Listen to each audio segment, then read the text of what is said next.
Hello guys, welcome back to my channel. Today we are going to do a little coffee talk, sit down, chat, and talk about the 5 things that I have learned in therapy in the year that I've been seeing a consistent therapist.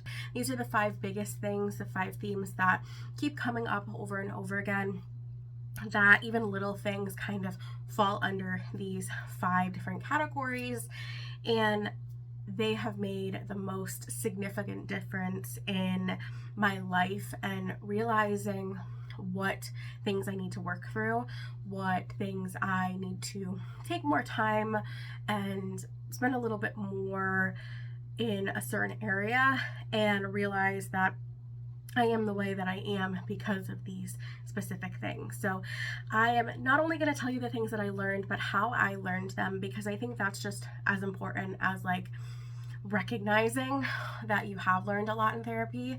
And one huge disclaimer I will say: if you have tried therapy and it doesn't work for you, then that's perfectly fine. I've been lucky that the 2 therapists that I have seen are amazing. Currently, I love the therapist that I see. She is wonderful. And the one that I saw prior, I absolutely loved him as well. I just stopped seeing him because he was no longer a part of this program that I had, which I talked a little bit about in my very first mental health related video, which I'll leave a card here because I think that one goes into great detail about my anxiety and my depression, and what things I started to do to work towards having a healthier life and kind of living with anxiety and depression, instead of just surviving anxiety and depression and not knowing where to start. I think that is a good video to kind of look at if you are feeling anxious or depressed, or even if you don't have anxiety or depression. I think that is a good video to watch and realize that like it's a good time to say, I have a problem, or I don't feel okay, I need to seek some help, because you might not be able to do it alone, and that's perfectly okay. Second disclaimer is, just because I've learned 5 things in my less than a year worth of therapy does not mean that you need to learn that or more or anything. If you are still actively learning and working towards a specific goal, everybody's mental health journey is different. Everybody has different anxieties and triggers and traumas and work to go through.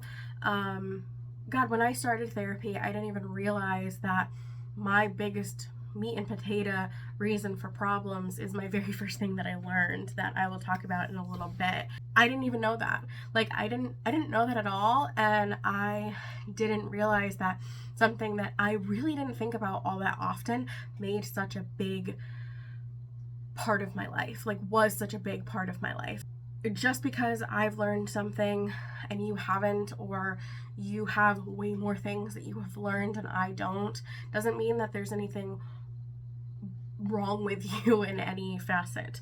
The very first thing that I realized that I learned essentially from therapy, and it wasn't even because I was in a session with my therapist, I was sitting at a bar with my best friend, and I randomly joked about the fact that my dad left me alone as a child, and that's why I have men and guy issues.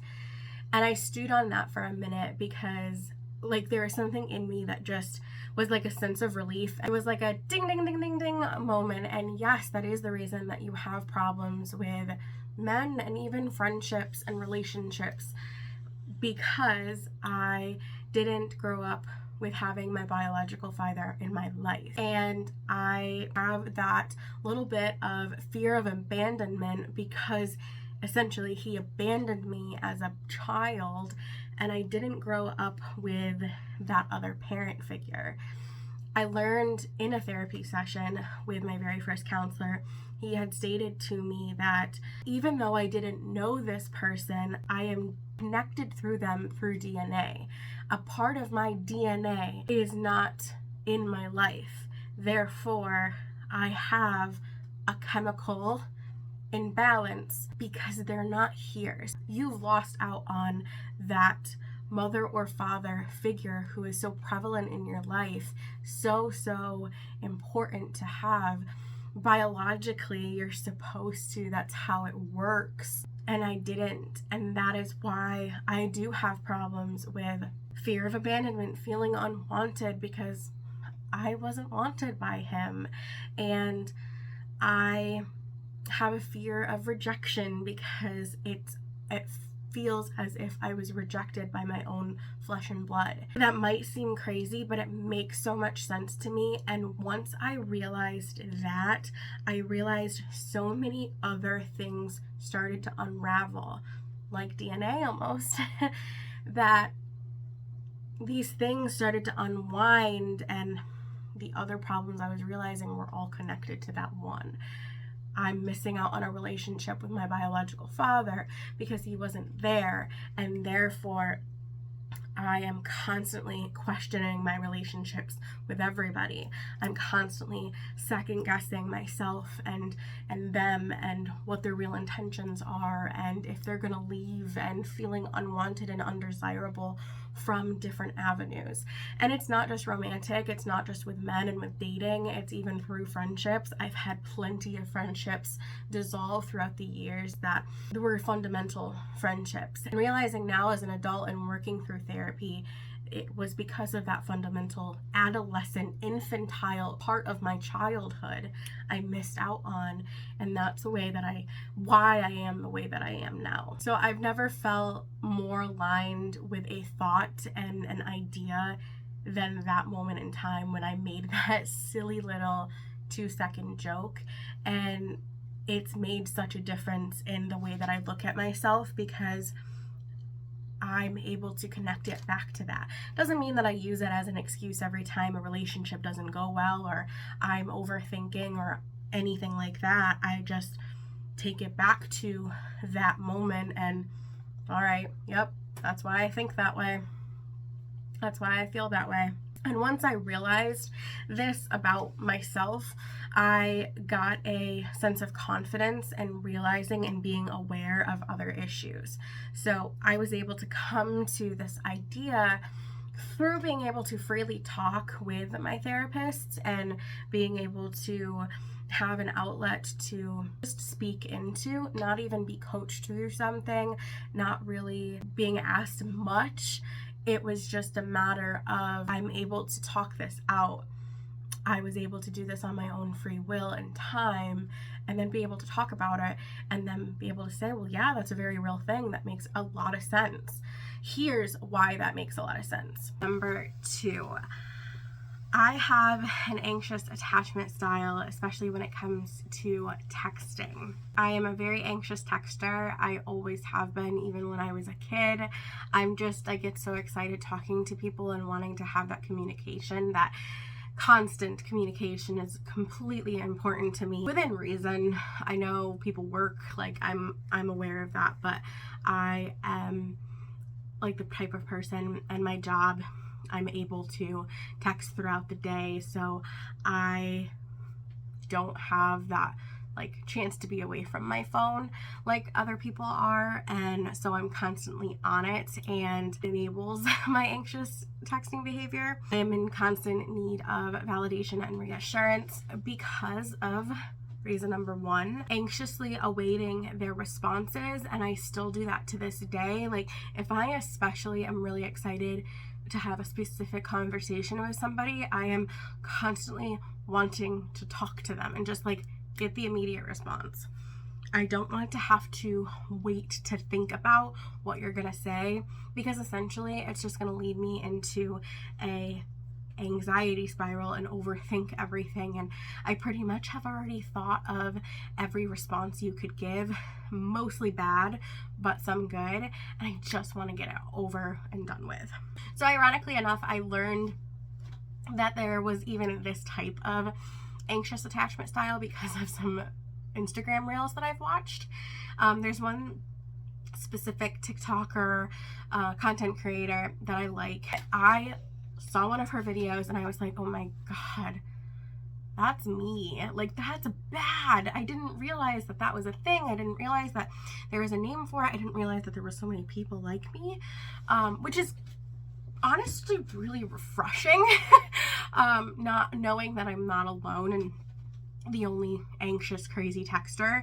But, and again, I'm not like by any means 10 text messages in a row and like I don't give you time to respond. I just am internally exploding and erupting with like, why are they taking so long? Or they're ignoring me, or they don't want to talk to me, or they're gonna bail on me, or they hate me, or whatever. I'm gonna be rejected. But the other thing that I did to kind of realize this and realize that I had this issue was I paid attention to the emotion that was behind the text message. Not only my text message to them, but the emotion that I got back and felt from the response. So if it was a good, excited thing, then it didn't make me feel as almost guilty for being an anxious responder or texter.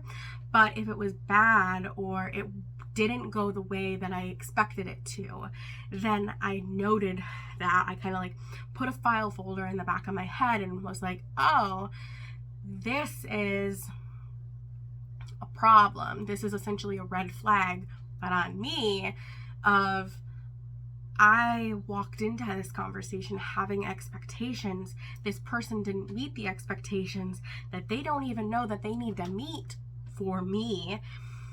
That's not on them, that's on me. This is a me problem. Another thing that I've known for a while is I constantly put aside the task that I'm doing at hand. So like, let's just say I'm currently sitting here and filming a video. I might be in between texting somebody. If I am texting somebody and I get a text while I am filming this video, I may, depending on the text message and the person that I'm talking to, stop filming to have the conversation with them. Or more so, I will avoid filming because I want to have that conversation with that person. I haven't done that in a really long time. I think it's been months since I've ever done that, but it's something that I used to do, and I mean like 6 months ago, used to do. Not something that I've resolved very, within a year, but it is something that I have noticed and am actively have been working on for at least 3 or 4 months. But 6 months ago, Syanne, not so much. She was an anxious fucking texter. Number 3, relying on others for happiness. This does go along with number 2, having that anxious attachment style, being an anxious talker, communicator, all of that, wanting to speak to somebody because essentially I find joy in speaking to people and having conversation. I'm a huge talker. I have a YouTube channel where a lot of the time I talk. I love to have deep, meaningful conversations with people. I don't really love subtle, dry conversations. I know for myself, I could never allow myself to mentally be alone. So instead, I was filling my time with friends and family and relationships with other people instead of dealing with my own problems, realizing these certain things, working on them, talking things out with myself, working on myself, spending more time with me, and working on being alone. I talked about this in that video that I mentioned earlier, talking about my anxiety and depression, that the one thing that I really delved into was keeping myself busy, and in a not healthy way, doing it through friends and family and keeping myself insanely busy with other people's lives. It's not healthy. I have seriously, I would say this year especially, really tried to step away from that and not be consistently attached to anybody. And I think that that is the most important thing for myself. I guess just to wrap that up, one thing that I would say is it's okay to rely on others, but it's not okay to never be able to rely upon yourself. that's something that through everything, I really realized. Being able to set boundaries with people, family and friends, anybody, coworkers even, setting boundaries, setting healthy boundaries, knowing and acknowledging when I need space, when I need my own time to myself, when I cannot commit to a plan because it makes me uncomfortable or uneasy. And a question you have to ask yourself to be able to do this is, why do I feel like I need to set a boundary? What is making me feel this specific way? A lot of the time for me, I'm anxious about something. So if I'm anxious, let's say a third party friend invited me over and our mutual friend was going to be there. I am so glad that my mutual friend is going to be there because I'm going to kind of use them as a buffer for this situation. So I would probably reach out to that mutual friend and say, hey, I'm going to go to this event, but I would really like to go with you and be there with you because I'm just needing the extra assistance and help. If that mutual friend wasn't going and it was just a friend that maybe I'm not that close to, or if it's a big event and there's going to be a lot of people there, and a lot of people I don't really know or I haven't talked to in a while, and I don't have like a go-to person to talk to, I'm probably gonna say like, I'm sorry, I probably won't be able to spend much time there, or I'm not going to be able to make it or something. A lot of the time though, that doesn't happen for me. My best friend is usually invited to the same things that I am, or she's invited to something and she invites me along, kind of for the same reasons. But if it's a situation where it's something that is completely out of my realm of comfort, I'm just not going to go. I'm just not willing to risk my own mental well-being for one night, when in all actuality what I'm looking forward to doing is maybe drinking or going somewhere. I could do that, but within my comfortable parameters. Another question you need to ask yourself is this situation making you anxious or stressed out because of a specific person? If you immediately feel unwell and uneasy about this thing because Jack is going to be there, then maybe make sure that you are able to have a +1, or maybe just avoid it altogether. You need to pinpoint your real reasons for feeling this way and then decide on your boundary. Another thing that I will say is maybe boundaries aren't so much about plans and commitments and all of that and events. Maybe it's about a specific topic. So certain things you won't talk about. Off the top of my head, something that a lot of the time I just don't talk about with my friends is politics. Not for any bad reason, but I've talked about this too before. In my 25 video, I talked about how I don't talk politics with my friends, but I talk politics all day long with my family.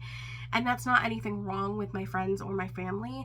It's just who I'm comfortable with speaking politics to.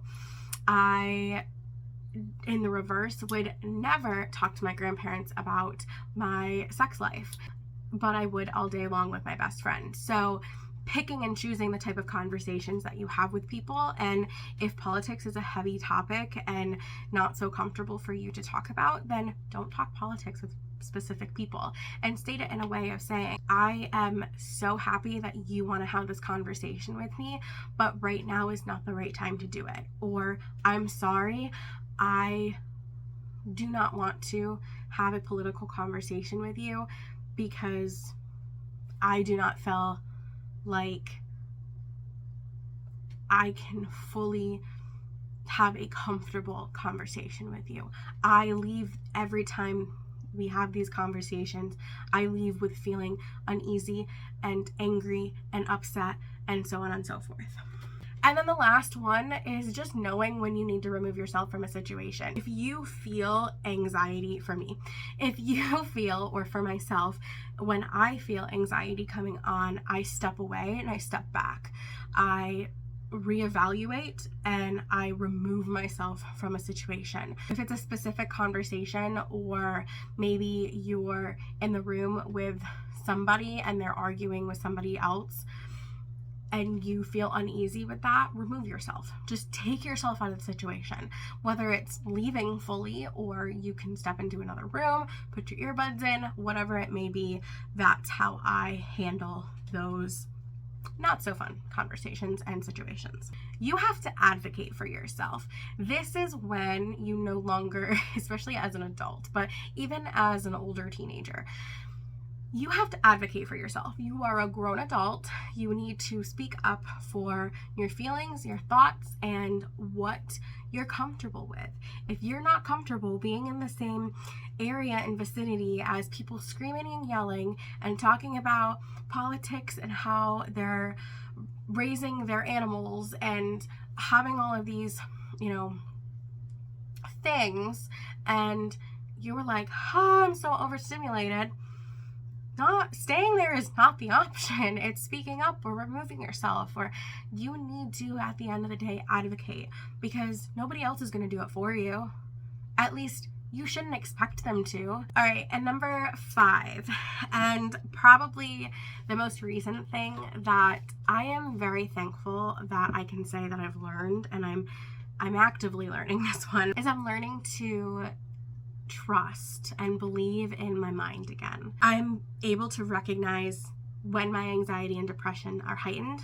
I'm able to recognize when my hormones and my emotions affect those things, and also what I need to do in those moments. For a very seemingly long time, I was unable to effectively trust my mind and what it was telling me, or my gut. And I've always been a follow your gut type of person. I felt like I was lying to myself in every possible way. How could I possibly trust myself again? I've let myself get hurt so many times. I couldn't allow it anymore. But I cannot fully and honestly work on being healthier, understanding myself, without learning how to trust my gut and my mind again. The one thing that really helped me believe in trusting myself again was setting boundaries and being honest with my family and my friends about my anxiety and depression. I'm very, very open with everybody in my life about those things. I take power in my anxiety and depression and talking about them, and I think that's one of the reasons that I make these videos, especially to help others and to talk about it, and it helps me. The biggest is being self-aware. I have heard it from both of my therapists. You are extremely self-aware. And sometimes that's a good and bad thing. Sometimes it's like frustrating because it's like, oh, there's always a reason. But it does make it easier to get to a point where I'm confident in my mind again. Not fully, not anywhere near, but I'm able to realize that it's not a big flaw, and there's not something wrong with me. It's okay that I'm this way. It's okay that I'm anxious. It's okay that I have bad, dark days, but I'm aware of them and I'm working on getting better. Lastly, I want to read this thing that I wrote when I was scripting out this video, which is, if you see me looking down, it's because I've been looking at my laptop. But I'm going to read this specifically because I want to just say it and not have to plan it out. It's just good, and I don't want to have to slowly say it. I still struggle often with both anxiety and depression. I am currently waiting for the other shoe to drop and to relapse into a depressive state again. I'm working every day, not just in therapy, on how to listen to my body and my mind and know what I need to do to support myself. Learning not how to react or listen to the dark, depressing, often wrong, invalid thoughts. Not allowing the anxiety to take over and speak for me. I am learning to love and accept myself, my mind, and my body. I am learning to notice my habits, emotions, and prepare for harder days. That doesn't mean that when I have them, they're easy, or that I know how to navigate them. I survive. That's how I get through them. It's not pretty. It's not aesthetically pleasing or cute. It's real, it's raw, and it's fucking painful. But I'm so thankful that I have therapy and a wonderful therapist on my side. And I'm blessed with a support system. But at the end of the day, I'm learning to be my own biggest supporter. If you take anything away from this video or therapy, I am currently, I won't lie, my current topic in therapy is working on self-love, self-worth, all of those self-building things. And this isn't going to be like a quick turnaround. It's going to take me a few weeks and like, I'm healed. No, it's probably going to be a lifetime. I'm taking this time right now, and I am learning to spend time with myself and love myself and do things with myself. I will say it's wonderful and it's scary all at the same time, because it's the first time that I'm really forcing myself to be alone, learn to get better. And I know, especially because this is what I think of every time I make a difficult decision, I know future Syanne will benefit from this decision. I know that future Syanne will look back and say, God damn, she made a really hard choice, but that was right for her. That was right for me, and I'm so glad she did it. Or maybe, but I highly doubt it, maybe she'll say, that wasn't the best decision, or that wasn't the right time or the right way to go about it, but it happened and I learned from it. Life is about making decisions and learning from trials and tribulations. Life is not meant to be easy. That is why adults have always said to kids for years, decades, hundreds of years, it's not fun to be an adult. But guess what? At the end of the day, that's what happens. If you are so lucky and so inclined to grow up and grow old and become an adult and get older and age, that is what happens. You learn to evolve. You learn to be better than you once were. And as sucky and shitty and horrible as life can be, I'm also so thankful that I get to learn these amazing things. And someday I'm going to get to teach my children how to live life, how to be an amazing person, even in a really sometimes shitty world. And I'm really glad that I have this outlet, because I know that there's a lot of people out there, especially in my generation, that are stuck and lonely and feeling the same way I do, even 10 times over. But you're not alone, and it's not like life is out to get you.